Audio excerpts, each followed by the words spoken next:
that are planned. But my concern is this article that came out last week, April 22nd, where there's some talk that, and maybe it's beyond talk, that the Pierce Elevator 45 may be redirected, and instead of coming down through the west side of downtown as it has forever, be redirected and parallel 59 to increase mobility through this downtown area.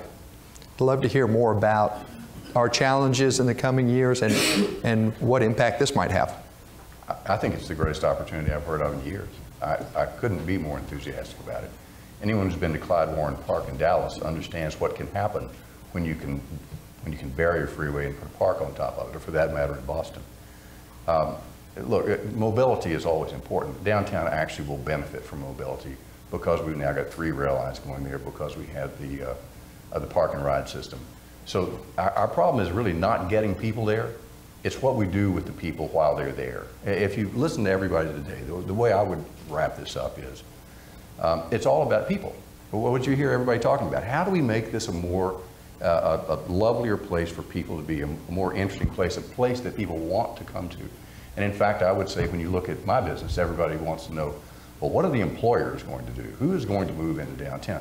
Completely gets the problem upside down. The question is, what are the employees going to do? If people want to live downtown, want to work downtown, want to play downtown, the employers are going to come there. So this is one thing that I think is fantastic. Freeways cut off neighborhoods. They have cut off the west side for years. They've created a boundary between downtown and Edo that is, it's being spanned, but still it's not what it could be. Imagine if you didn't have a freeway. Why do we think of that as so different from downtown? Because there's a freeway.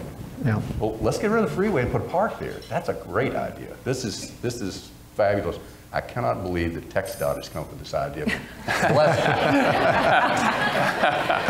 I echo that. I've long since, this happened also in Fort Worth, Texas, but I long since have thought of 45 wrapping as being almost like a dam. You've had development sort of inch up against it, midtown and west. You get rid of that, it just sort of breaks the dam. It flows right into town, hopefully some parks along where the freeway currently exists. I see it as a super positive.